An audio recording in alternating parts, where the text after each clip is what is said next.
আসসালামু আলাইকুম রহমতুল্লাহি আবরাকাতুহ। প্রিয় দর্শকবৃন্দ, মাহে রমাদান শুরু হয়ে যাচ্ছে। তো আমরা জীবনে কতগুলো রমাদান পেয়েছি, জীবনে কত রোজা রেখেছি। আমাদের জীবনের কোন রমাদান মাসটি শ্রেষ্ঠ রমাদান মাস হিসেবে আমরা পেয়েছি, বা আমরা আমাদের রমাদানকে সার্থক করতে পেরেছি। জীবনেতে কত রমাদানই পেলাম।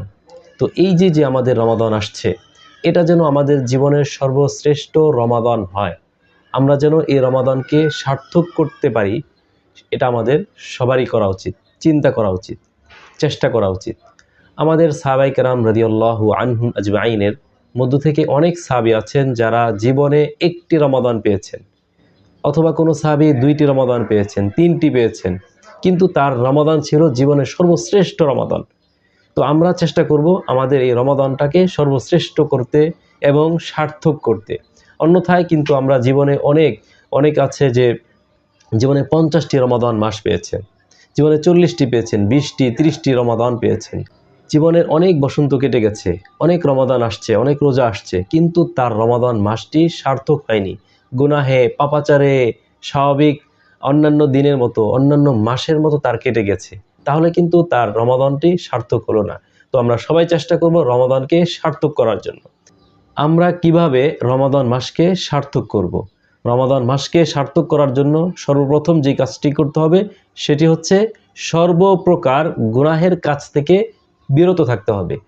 আপনি রমজান মাসেও যদি রোজাও রাখেন, তারাবিও পড়েন, কোরআন তিলাওয়াতও করেন, নামাজ পড়েন, জিকির আজকার করেন, নফল নামাজ আদায় করেন, সব কিছুই করেন, কিন্তু পাশাপাশি আপনি গুনাহের কাজ করেন, তাহলে কিন্তু আপনার রমাদান সার্থক হবে না।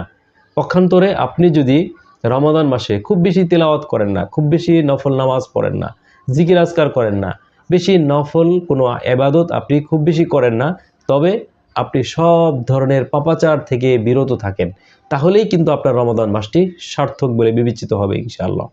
তো আমাদের প্রথম কাজটি হবে, আমরা দৃঢ় সংকল্প করব এই পুরো রমাদান মাসে একটি গুনাহ করব না। এই চোখ দিয়ে কখনো যেন কুদৃষ্টি না হয়, চোখ দিয়ে কখনো যেন কোনো ধরনের আমরা গুনাহে লিপ্ত না হই, সেই ব্যাপারে সচেষ্ট থাকতে হবে। এই জবান দিয়ে যেন আমরা কোনো ধরনের গুনাহের কাছে না করি, মিথ্যা না বলি, কাউকে গালি না দেই, কষ্টদায়ক কথা না বলি, গীবত শেকায়াত না করি, পরনিন্দা না করি, দোষ চর্চা না করি, সে ব্যাপারে সকলকে সজাগ থাকতে হবে।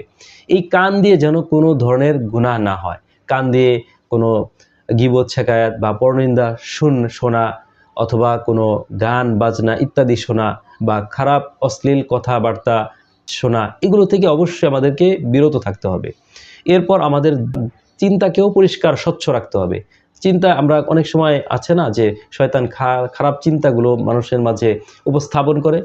তো সেই দেমাগকে, ফিকিরকে, চিন্তাকে সম্পূর্ণ কলুষমুক্ত রাখতে হবে, এবং আমাদের হাত পা প্রত্যেকটি অঙ্গ প্রত্যঙ্গকে আমরা গুনাহমুক্ত যদি রাখতে পারি, তাহলেই কিন্তু আমাদের রমজান মাস সার্থক হবে।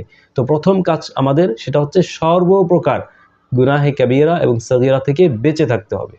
দ্বিতীয়ত হচ্ছে, আমরা অন্য মাসের তুলনায় বেশি বেশি ইবাদতে মশগুল থাকবো এই রমাদান মাসে। এই রমজান মাসে আমরা তো স্বাভাবিকভাবে রোজা রাখবই, সাহরি খাবো, ইফতারি খাবো। সাহরি খাওয়া, ইফতারি করা, এটাও কিন্তু একটা ইবাদত। এরপর তারাবির নামাজ তো আদায় করব, পাশাপাশি আমরা চেষ্টা করব বেশি বেশি কোরআন তেলাওয়াত করতে। এই রমজান মাস আসলে যে এত সম্মানিত, এর অন্যতম কারণ হচ্ছে শাহরুর রমাদান আল্লাযী উনজিলা ফীহিল কোরআন। এই রমজান মাসে কোরআন অবতীর্ণ করা হয়েছে, এই জন্য এই কোরআনের কারণেই কিন্তু রমজান মাস সম্মানিত হয়েছে। এই জন্য এই কোরআনের সাথে এই রমজান মাসে আমাদের গভীর সম্পর্ক স্থাপন করতে হবে। অন্য মাসে স্বাভাবিকভাবে যেই পরিমাণ আমরা তিলাওয়াত করি, এই রমজান মাসে আমরা চেষ্টা করব তার চেয়ে অধিক পরিমাণে তিলাওয়াত করতে, বেশি বেশি তিলাওয়াত করব। পাশাপাশি আমরা যারা অর্থ বুঝি, তাদাব্বুর ফিল কোরআন, কোরআনের ক্ষেত্রে চিন্তা ফিকির করা, কোরআনের আল্লাহ তাআলা আয়াতের মাঝে কি শিক্ষা রেখেছেন, কি আদেশ করেছেন, কি নিষেধ করেছেন, এ ব্যাপারে ফিকির করা, নিজের মাঝে সে আমলগুলো নিয়ে আসা, কোরআনের বার্তাটা নিজের জীবনে বাস্তবায়িত করার চেষ্টা করা।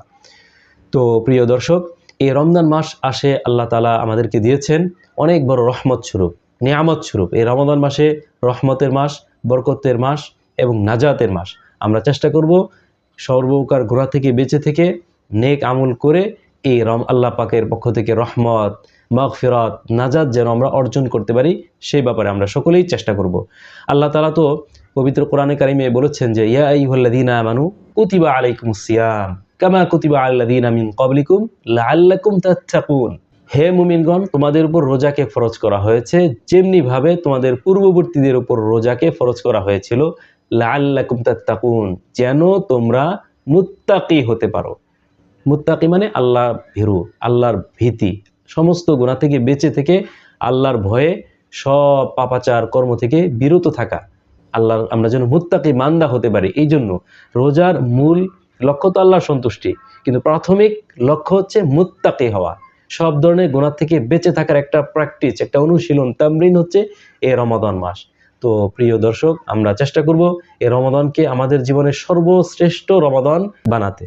আল্লাহ তাআলা আমাদের সকলকে তৌফিক দান করুন। আসসালামু আলাইকুম ওয়া রাহমাতুল্লাহি ওয়া বারাকাতুহু।